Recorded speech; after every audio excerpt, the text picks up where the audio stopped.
Everything here,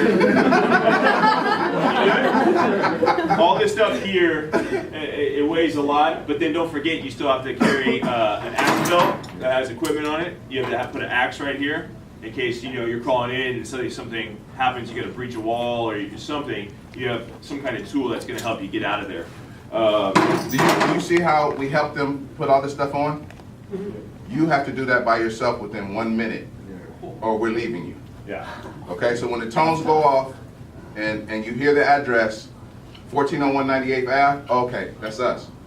You better hump downstairs, take the pole, take the stairs, whatever you have to do, get to the rig, step into your turnouts, pull them up, get in your jacket, get on the rig, put the bottle, the rig, this bottle is in the seat. So you sit down in the seat, put it on, and when you stand up, it's on your back.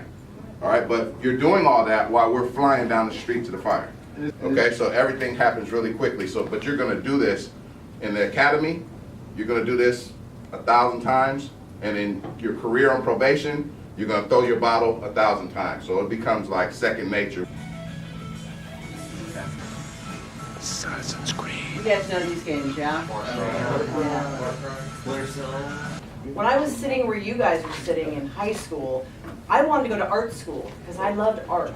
And my mother said, no, you'll never make it as an artist. You're going to go work in a bank. What is my title today? I am the Senior Director of Sales for a worldwide video game publishing company called Ubisoft. Have any of you heard of Ubisoft before? Most definitely.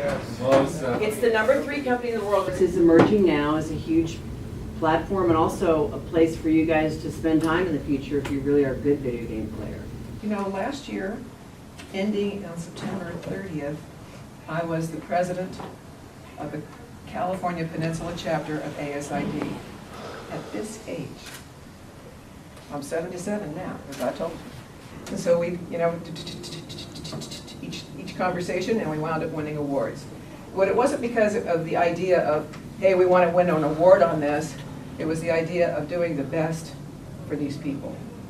Now, from day one, interior design for me has focused on the health, the safety, and the welfare of my client. You never know where you're going. You never know where you're laying over. So reserve flight attendants pack winter coats and bathing suits in the same suitcase because they just never know what their layover is going to be. What's the toughest part of? Homicide. Working it. I really enjoyed homicide. Some people have a hard time with smells.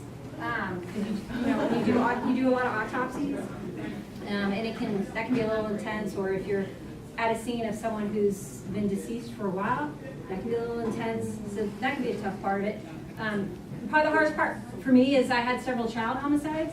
Yeah. That just, you can't get used to that. I don't have kids myself, but I have 7 nephews and nieces, and it's hard not seeing them when I see those kids. It's just the way it goes. And undercover cops? Yeah, like exclusively like that. Yeah. Yeah, that's all they do. They don't wear a uniform, and they try to not look like cops. They end up looking like cops sometimes when they do that. Yeah, that's a fun job. It's always a stigma that to be a firefighter, I have to be this big, strong, strapping guy, kick the door in and go. We have tons of female firefighters. We probably have more female firefighters than anyone in the nation. So that's why I wanted them to come up here and put the equipment on so that they can do the job just like anybody else.